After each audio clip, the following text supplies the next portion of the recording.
Donc, la deuxième grandeur électrostatique, c'est le potentiel électrostatique. Donc, le potentiel électrostatique est une grandeur scalaire qui caractérise, on va dire, l'espace qui entoure la charge. Donc, toujours on commence par une charge ponctuelle.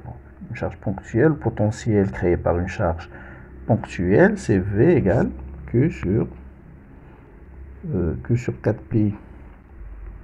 Hein, par exemple, là, c'est la charge Q.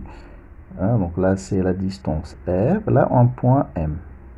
Donc, le potentiel, c'est Q sur 4pi epsilon 0 R. Plus une constante. Donc, le potentiel est toujours déterminé à une constante près. Pour les... donc, il faut toujours chercher une expression simple. On va annuler cette constante. Pour cela, on choisit toujours pour le potentiel un état de référence. Pour les charges continues, c'est-à-dire, pas continues, mais les charges finies, bon, du point de vue taille, dimension, on considère que le potentiel est nul à l'infini. Donc, limite du potentiel quand la distance entre la charge, hein, cette distance-là, entre la charge et le point M, tend vers l'infini, le potentiel tend vers 0. Du coup, on a l'expression simple, hein, cette expression-là, Vm égale Q sur 4pi epsilon 0 R. Donc, il est exprimé en volts sur le potentiel électrique ou électrostatique, puisqu'on parle de charge statique.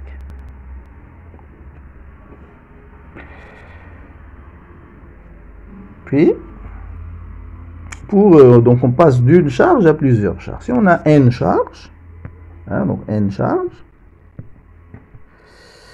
donc 1, 2, 3, 4, 5, 5, etc. Donc chaque charge crée en M, par exemple là ça c'est la charge QI. Donc là c'est la distance RI. Donc la somme, donc le potentiel, le point M créé par toutes ces charges, c'est sigma des potentiels indépendants. Donc V1 plus V2 plus V3, ce qui donne sigma des VI, c'est-à-dire sigma des QI sur 4pi epsilon 0, PI, M, PI c'est la position de la charge QI, et M c'est la position où on calcule ce point. C'est-à-dire le potentiel en ce point, c'est la somme des potentiels créés par ces charges. Si on a une distribution de charges continue, ça peut être volumique, surfacique ou linéique, on commence toujours par un point ou un élément dq, un petit point dq, donc qui crée au point M comme donc une charge ponctuelle dq sur 4pi epsilon 0 pm. Hein? Pm c'est petit r, hein, dq sur 4pi epsilon 0 pi epsilon 0 petit r. R c'est la distance entre le point, hein, l'élément de charge dq et le point où on veut calculer le potentiel, c'est M. Et après ça, c'est le potentiel dV. Hein, dV égale, hein, c'est celui-là, dV. Et pour calculer le potentiel total, il faut intégrer. Intégrale selon la charge. Si elle est volumique, ce sera triple intégrale. Si elle est surfacique, hein, donc ça sera double intégrale sigma ds sur 4pi epsilon 0 pm. Si elle est linéique, ça sera lambda, hein, dl sur 4pi epsilon 0 pm. Donc selon la nature de la charge. Mais ça doit être continu. Et pour les distributions à dimension finie, pour avoir les bornes de l'intégrale, hein, donc on applique cette relation. Pour des charges infinies, on va voir après comment trouver les potentiels. Et pour cela, donc, on a utilisé le potentiel créé par une charge, avec le potentiel nul à l'infini, donc on garde la même état de référence, V à l'infini égale à 0. Cette grandeur potentielle, elle a une propriété très importante. Quand elle est définie, elle est continue. Pour une charge ponctuelle, par exemple, Q sur 4pi epsilon 0, elle n'est pas définie en 0. Hein, parce que le point, c'est une sphère normalement. Donc, ça reste un modèle. Donc, c'est pour ça qu'il n'est pas défini au point. Mais la nature du point, c'est normal, c'est une sphère, et la charge elle est finie, elle est définie dans une sphère. On va voir ça après lorsqu'on va étudier les distributions sphériques, cylindriques, etc. Mais ce qu'on peut retenir, c'est que le potentiel est toujours continu. Le potentiel est toujours continu quand il est défini. Ça nous aide parfois à déterminer les constantes d'intégration, etc. On va faire des applications sur des charges continues et finies. Par exemple, un cercle. Là, un cercle, on veut calculer le potentiel ici au point M. Pour cela, on prend un élément dQ du cercle et on exprime le potentiel, ce potentiel-là, le potentiel créé par dQ. C'est dQ sur 4pi epsilon 0 Pm, c'est le potentiel créé par un point, par une charge ponctuelle. Pm, c'est la distance R, on va considérer cette distance-là, R, celle-ci, Pm. Ça, c'est le point P, et ça, c'est le point M. Et après, on exprime dV. dV, c'est dQ sur 4pi epsilon 0 R. On remplace, puisque dQ, c'est sur le cercle. Donc, si on prend un élément, ça sera lambda dl. Et dl pour le cercle, c'est r dθ. Dθ, c'est l'angle de rotation. Donc, on trouve dv égale lambda r dθ sur 4pi epsilon 0 petit r. Petit r, c'est quoi? Sur le schéma, on peut voir. Petit r, c'est quoi? Ce petit r, petit r là, c'est en utilisant la relation de Pythagore, ça c'est r, ça c'est z, donc c'est racine r carré plus z carré qu'on a exprimé ici. Et puis, pour calculer le potentiel total créé par toutes les charges, on fait la somme. La somme, c'est l'intégrale. C'est cette intégrale-là. Maintenant, on va voir quand θ varie, est-ce que les autres paramètres varient? Le rayon, il est constant. Z, c'est la position du point M, ne change pas. Et quand θ varie, quand on fait le tour. Donc, Z constante, R constant. Donc, je peux intégrer séparément. Donc, je peux écrire lambda R sur 4pi epsilon 0, racine z carré plus r carré, intégrale de θ. θ, puisque c'est un cercle, c'est de 0 à 2pi. Donc, ce qui va donner, ça donne 2pi. Donc, on va éliminer ce 4pi, on va remplacer par 2, ce qui donne cette expression-là. Et donc, V, le potentiel créé par le cercle sur l'axe, c'est lambda R sur 2 epsilon 0, z carré plus racine z carré plus r carré. Donc après, donc on peut le représenter. Donc là c'est z, là c'est v. Donc quand z tend vers l'infini, donc plus l'infini moins l'infini c'est 0. Et quand z tend vers 0, c'est lambda sur 2 epsilon 0, ce qui donne, donc ça représente un maximum. Lorsqu'on dérive par rapport à z, ça sera z en haut, donc c'est un maximum. Donc c'est ça l'allure de Vz. Pour la distribution surface X, c'est le même principe. On prend un élément, dQ ici. dQ, c'est sigma r dr, c'est en coordonnées polaires. R dr dθ. Ça c'est r, ça c'est θ, en coordonnées polaires. Et on remplace, donc ça c'est dv, dq sur 4pi epsilon 0, pm, c'est le même pm, qu'on peut annoter petit r. C'est pas le petit, il ne faut pas le confondre avec petit r, ça c'est petit, on va garder pm. Pm c'est racine r carré, non, c'est pas r carré. Pm c'est racine r carré plus z carré. C'est juste cette position, ce petit rayon. Parce que grand R c'est le rayon du disque. Petit r, c'est la position de l'élément dQ. dQ qu'on considère comme un point. Donc là, c'est dV. C'est dQ, sigma R dr dθ, etc. Pm, c'est racine r carré plus z carré. Puis on intègre deux fois parce qu'on a deux variables. Donc deux variables, dr dθ, donc double intégrale. Et puisque les variables sont indépendantes, j'intègre séparément. Donc pour chaque intégrale, je mets les coordonnées correspondantes. Les variables correspondantes. Pour la première intégrale, pour le rayon petit r, ce petit r là, c'est r dr sur racine. Dans cette expression, on garde les termes où on a petit r. Et les termes où on a θ de l'autre côté. Par exemple, on peut avoir sigma, c'est égal à sigma 0 cos θ, par exemple. Si on a cette expression-là, donc je vais mettre ici cos θ avec dθ. Et j'intègre. Les bornes de l'intégrale sont définies par la distribution. Le petit r, elle varie de 0 à r. Et θ, ça varie de 0 à 2π. Et comme ça, j'écris cette intégrale avec les bornes, puis j'intègre. J'intègre θ, c'est 2π. Donc pour éliminer 4π, ça devient 2. Et l'intégrale de r dr, donc l'intégrale de r dr. Comme ça, j'aurai l'expression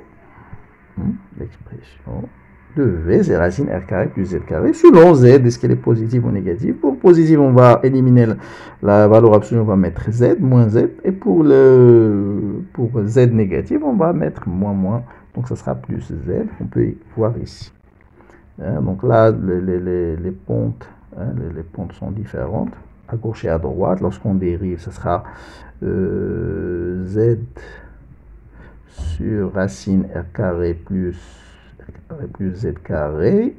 Pour le premier, c'est moins 1. Pour le deuxième, c'est plus 1. Donc en 0, ce sera les pentes. Là, ce sera moins sigma sur 2y0. Et pour le deuxième, ce sera sigma sur 2y. C'est pour ça qu'on a la moins et la plus.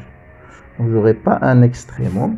Donc la dérivée n'est pas continue en 0. Donc j'aurai l'allure de V en fonction de Z. Comme je vois, donc si je compare ce potentiel avec le champ, on a vu que le champ pour un disque n'est pas continu à la traversée d'une charge surfacique. Mais le potentiel, il est toujours continu parce qu'il est défini en 0, donc il sera toujours continu. C'est une propriété du potentiel.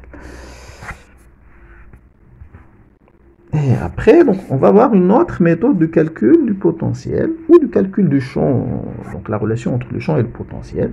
Donc on va définir ce qu'on appelle la circulation du champ le long d'une ligne. Donc cette circulation, donc on définit la circulation élémentaire, par exemple. Donc là, ça c'est le champ. La circulation, c'est-à-dire on va suivre cette ligne. Donc comment il circule le champ, donc c'est le produit scalaire. C'est comme une projection de E sur DOM, sur la ligne. Donc la circulation du champ c'est-à-dire le long de la ligne, de cette ligne. Cette courbe, elle peut être n'importe quelle courbe, elle peut être rectiligne ou circulaire ou n'importe. Donc on définit cette expression DC, ou cette notion. DC, c'est la circulation élémentaire, c'est E DOM. Et on peut noter DOM, donc on peut écrire E DR, parce que le vecteur de déplacement DOM, on peut le noter DR, par analogie avec le R du sphérique. Donc ça c'est petit r ou OM. Oui, donc la circulation, donc si on veut calculer la circulation entre deux points, par exemple A et B, les deux extrêmes, A et B, donc on va calculer l'intégrale de A à B, donc c'est juste une projection. Ça peut être E suivant ER, donc DR scalaire ER c'est DR, ça peut être E suivant EZ, donc ça sera DR scalaire EZ, DR scalaire EZ c'est égal à DZ. Si c'est suivant Eθ, ce sera DR scalaire Eθ, c'est R dθ Eθ. DR Eθ. D et R dθ, c'est tout. Donc R dθ, donc c'est scalaire. Donc après on intègre selon D de Z ou R ou les bornes de l'intégrale entre les deux points A et B. On va voir maintenant pourquoi on calcule cette circulation. Donc on va toujours passer par le plus simple, c'est une charge ponctuelle. Donc on va calculer la circulation du champ par une charge ponctuelle. Donc là c'est DC et là c'est le champ. Donc on va calculer, c'est EDOM, donc on remplace. E, il est radial suivant ER. ER scalaire DOM, c'est DR. Ça nous donne DC égale Q sur 4 pi epsilon 0 R carré DR. Qu'on peut intégrer, on peut écrire sous forme de D2, D2 moins ou moins D2, QR, D2, non, D2R sur R carré, c'est moins D2 1 sur R, donc 4 pi epsilon 0 R. Et que représente ces Q sur 4 pi epsilon 0 R? On peut rajouter même une constante, comme ici. C'est le potentiel créé par une charge ponctuelle. Donc on peut écrire que DC, DC égale moins dV. Donc on peut écrire ce D, donc cette expression qu'on a écrit moins D, comme ça. Donc c'est moins dV, donc DC égale moins dV, ou dV égale moins DC. Donc on peut écrire dV, c'est l'expression qu'on utilise pour déterminer le potentiel créé par une charge ponctuelle ou n'importe quelle charge. Donc dV égale moins E, donc c'est l'opposé, donc la variation du potentiel égale l'opposé de la circulation du champ, suivant une direction ou sur une ligne. Dans le cas général, donc on va généraliser ça, donc dV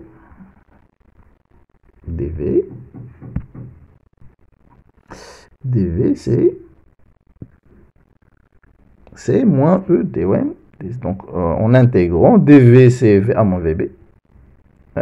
Donc entre A et B, donc puisqu'on a du signe moins, donc la circulation est égale, donc la circulation entre A et B, c'est égal VA moins VB.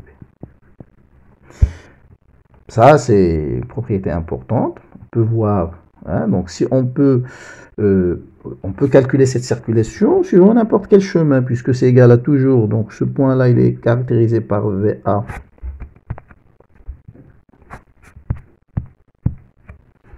Par VA.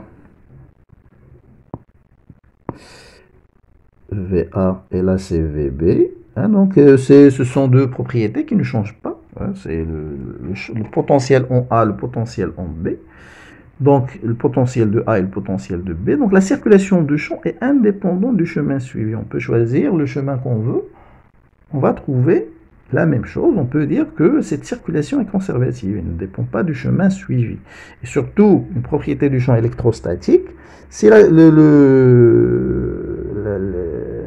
on va dire la ligne qu'on choisit est fermée, la circulation est nulle, parce que si ça c'est le point de départ A égale le point de l'arrivée B, ce qui donne VA égale à VB. Donc la circulation le long d'une courbe fermée égale à 0, qu'on peut orienter de A vers B ou ce qu'on veut. Maintenant, à quoi sert cette circulation? Ça permet de calculer le champ sur une ligne, par exemple suivant sur l'axe Z, par exemple, le champ créé par une spire ou un cercle, sur l'axe Z. Si on veut calculer ce champ, connaissons le champ E, on a un point sur l'axe Z, en calculant V de Z, ce sera moins l'intégrale E, on va dire dR ou dZ, EZ. Et là, connaissant le champ, on peut déterminer le potentiel à une constante près. Donc à la fin, on rajoute une constante toujours. Donc il ne faut pas mettre des bornes ici. On ne va pas mettre des bornes. On cherche juste la primitive. On cherche la primitive et on rajoute une constante qu'on détermine par soit l'état de référence, soit par continuité. On détermine cette constante. Donc le calcul du potentiel peut se faire à l'aide de la circulation du champ.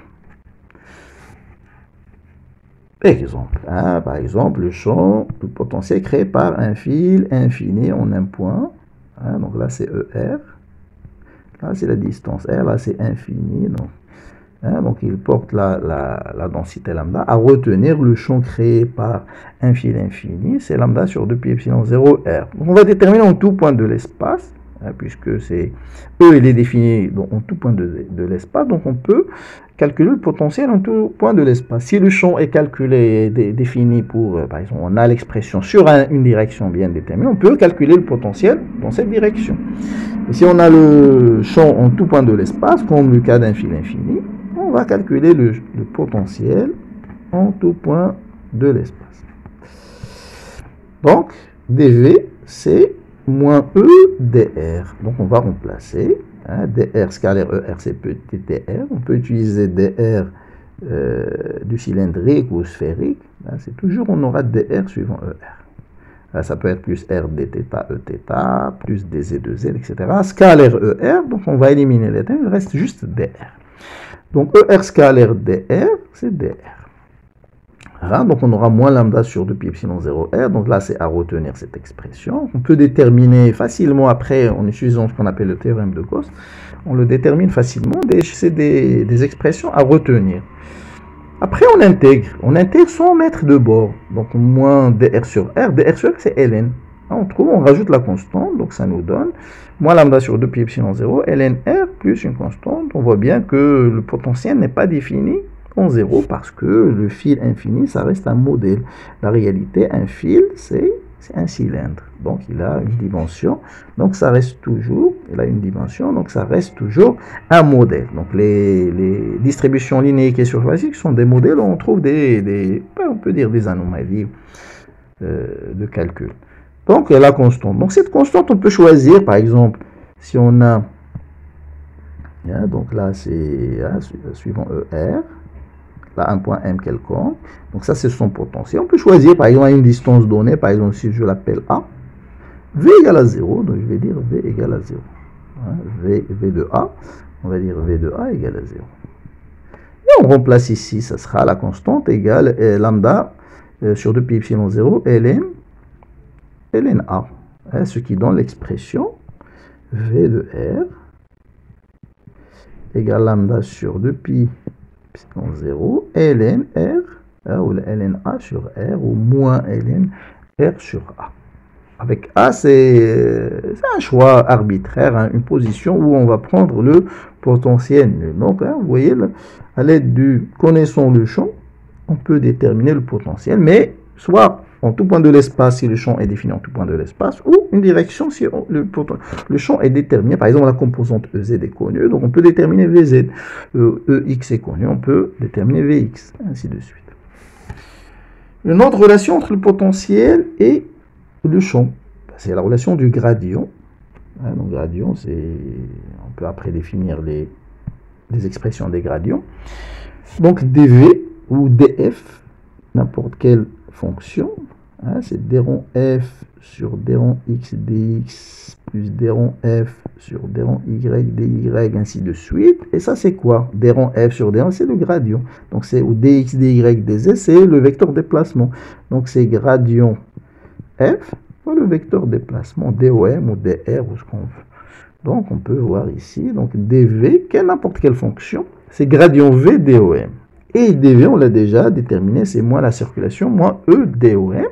Donc, on peut dire, par analogie, que E également gradient V, c'est la relation qu'on utilise directement. Donc, connaissant V, on peut déterminer E. Donc, on a vu, connaissant E, on peut déterminer V par la circulation. Et connaissant V, on peut déduire E en utilisant le gradient. Donc, on a la méthode directe et on a les méthodes, les liens entre E et V. Donc, on peut déduire V à partir de E et E à partir de V. Là, c'est les expressions de gradient en coordonnées cartésiennes, coordonnées polaires et coordonnées sphériques, ou cylindriques et sphériques. Donc là, c'est les expressions. Parfois, on vous donne ces gradients. Bon, sinon, vous pouvez les retenir. C'est juste, il faut retenir le vecteur déplacement. En bas, dans le dénominateur, c'est juste les composants du vecteur déplacement. dr, r dθ, r sin θ dφ, dr, r dθ, dz, dx, dy, dz. C'est le vecteur déplacement. Application. Donc maintenant, connaissons, par exemple, on a déjà vu le potentiel créé par un disque. On a ici, on va choisir Z positive, ça. Hein, donc, on a trouvé moins z en valeur absolue. Donc, il faut juste utiliser la relation du gradient. Puisque v est une fonction de z, hein, le gradient, donc les composantes x et y sont nuls, il reste juste ez, on dérive par rapport à z. Ça nous donne l'expression qu'on a déjà vue pour le champ créé par un disque en un point de son axe. Sigma sur 2 epsilon 0, 1 moins z, etc. La même chose pour le cercle. Hein, il est exprimé sur l'axe V, sur l'axe Z, en fonction que de Z, donc c'est le gradient, c'est dV sur dZ. On trouve là la même expression. Donc, connaissant V, on peut déterminer le champ E, soit sur un axe, comme dans ce cas, parce qu'on n'a pas le champ à l'extérieur, c'est pas évident, il est un peu difficile. Ce problème d'intégration, et la symétrie, on va voir après pour les distributions à symétrie élevée, où on peut déterminer en tout point de l'espace, comme le cas d'un fil infini. Mais dans les distributions finies, donc toujours on choisit le cas le plus simple, qui peut, dont le calcul est possible. Après, donc on définit ce qu'on appelle les surfaces équipotentielles et les lignes de champ. Donc ligne de champ, par exemple, ça c'est une ligne de champ. Ligne de champ, c'est sur laquelle le champ est tangent. En tout point de cette ligne, le champ est tangent. Hein, ça peut être une ligne quelconque, mais le champ va être toujours en tout point d'une ligne de champ, le champ sera tangent. Donc, par exemple, on peut prendre une poudre de semoule sur une huile, sur de l'huile, on va dire, non conductrice, et on applique un champ, donc les points de semoule vont prendre des formes géométriques où ils vont tracer des lignes, qu'on appelle les lignes de champ. Ça, c'est ce qu'on appelle, c'est la méthode expérimentale pour mettre en évidence les lignes de champ. Et c'est juste, on va dire, des lignes imaginaires. On peut pas, on peut les voir expérimentalement, mais dans ce cas, c'est juste, on va dire que c'est des courbes. Hein, c'est des courbes dont le champ E est tangent. Maintenant, comment déterminer les équations des lignes de champ, puisque E est tangent? Donc, si on se déplace sur la ligne, hein, par exemple sur la ligne, donc là, c'est par exemple, c'est E, ou ça, c'est DOM, et ça, c'est E. En tout point, ils sont collinéaires, donc leur produit vectoriel est nul. Hein, donc, on peut voir ici que le produit vectoriel est nul. Ce qui donne, donc produit vectoriel, par exemple, coordonnées cartésiennes, EX, EY, EZ vectoriel, DX, DY, DZ. Je prends juste, le premier, c'est EX, DY, moins EY, DX égale à 0. Donc EX sur DX égale EY sur DY. Si je prends le deuxième, par exemple celui-là, ce sera EZ dx moins EX dz égale 0. Donc EX sur dx égale EZ sur dz. Donc là, c'est l'équation d'une ligne de champ. On peut faire la même chose dans les autres systèmes de coordonnées, c'est ça. Hein. Donc ça, c'est en coordonnées cylindriques. Là, c'est en coordonnées cartésiennes. Connaissons, si on a les composantes, en intégrant, on trouve les équations soit dans un plan, par exemple le plan YZ ou le plan XY, XZ. Après, on peut voir dans l'espace, utilisant un logiciel qui permet de représenter dans l'espace, on peut voir les lignes de champ dans l'espace. Les surfaces équipotentielles de leur nom, et sur une surface équipotentielle, c'est là où V reste constante. Hein, donc, connaissons l'expression de V. Donc, on peut déduire l'équation des surfaces équipotentielles. Par exemple, pour une sphère, Q sur 4pi epsilon 0, hein, R constant dans l'espace. R constant, c'est une sphère. Hein, donc, une sphère, ça.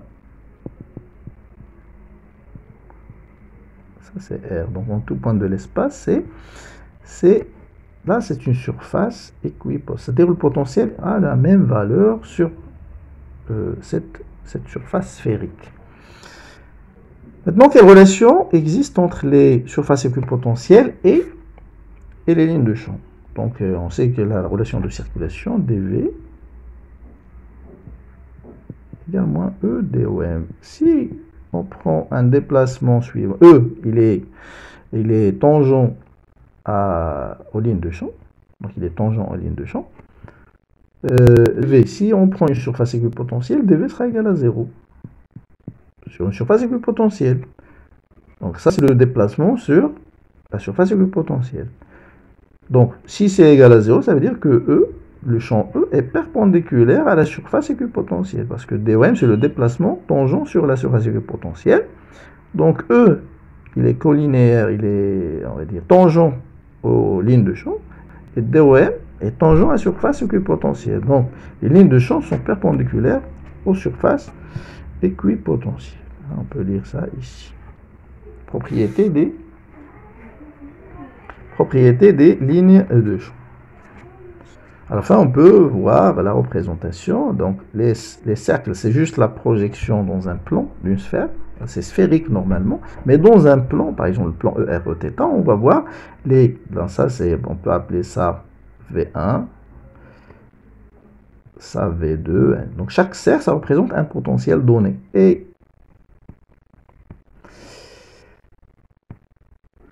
ça, c'est les lignes de champ parce que E est radial pour une charge ponctuelle. Et les surfaces sont comme ça, ils sont perpendiculaires. Donc là, ils sont perpendiculaires. Donc, vous voyez ici. Ouais, les lignes de champ sont toujours orientées selon E. Ben, E, puis si la charge est positive, donc ils seront centrifuges. Si elle est négative, il sera centripète. Et puis, on définit l'énergie potentielle. L'énergie potentielle, par exemple, soit une charge ponctuelle dans un champ électrostatique. Si on calcule le travail, hein, en remplaçant la force de Coulomb QE, donc le travail c'est FE, et EDR, ça représente quoi? C'est moins DC. Hein, c'est moins DC, c'est moins DV.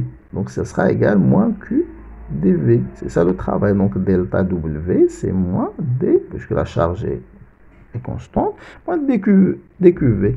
Voilà, donc le travail, si on intègre, W égale, on va dire moins delta EP. Hein, donc EP, c'est l'énergie potentielle électrostatique qui est égale à QV. Hein, qu'on note QV, on peut rajouter une constante, QV plus une constante, on va prendre la constante nulle. Donc on définit l'énergie potentielle dans un champ électrostatique, une charge, hein, soit un champ électrostatique E, et une charge Q. Donc l'énergie que possède cette charge dans ce champ, c'est QV. EP égale QV. C'est l'énergie comme par exemple une masse dans le champ gravitationnel, donc c'est dans le champ de pesanteur, c'est mgz plus une constante. Voilà, c'est QV pour le champ électrostatique. Si on a deux charges, c'est l'énergie d'interaction entre les deux charges. Hein, connaissons en utilisant la force de Coulomb, Q1, Q2 sur 4 pi epsilon 0 r carré. C'est comme une force newtonienne, donc par analogie avec moins mg sur r carré, la même chose, c'est Q1, Q2 sur 4 pi epsilon 0. Ça c'est le champ. L'énergie potentielle, c'est moins mg sur r. M1, M2, M1, M2 moins G M1, M2 sur R. Pour la force de Coulomb, c'est Q1, Q2 sur 4 pi epsilon 0 R. Ça, c'est l'énergie d'interaction entre deux charges. Si on a une charge, hein, donc ça sera 1 demi QI VI. Parce que c'est quoi cette charge-là, cette EP? C'est quoi? C'est Q1 fois le potentiel créé par 2 en 1. C'est Q2 sur 4 pi epsilon 0 R, qui est égal à Q2 fois V de 1 en 2. On peut appeler ça Q1 V1 plus Q2 V2. 1, c'est V1, c'est le potentiel au point 1. V2, c'est le potentiel au point 2. Mais c'est le potentiel créé par l'autre charge. Hein, donc, s'ils sont égales, on peut dire que EP, c'est 1 demi, c'est la moyenne. C'est 1 demi Q1 V1 plus Q2 V2. C'est ça, c'est 1 demi hein, Q1 V1 plus Q2 V2. Si on a n charge, c'est 1 demi sigma QI. Et on va prendre les charges 2 à 2. Donc chaque couple va avoir une seule énergie. potentiel. On ne va pas le comptabiliser 2 fois. C'est pour ça qu'on n'écrit pas sigma dQIV. Et donc 1 demi pour ne pas comptabiliser une énergie 2 fois. On utilise la même expression pour la distribution continue. Au lieu de sigma QIVI, donc on remplace QI par DQ, une charge ponctuelle, et puis on intègre, ça c'est pour le volumique, surfacique et linéique. Pour calculer l'énergie totale, il faut intégrer DEP. Selon, est-ce qu'elle est donc simple pour la distribution linéique, double pour la surfacique et triple pour le volumique. On peut voir ça après dans les exercices.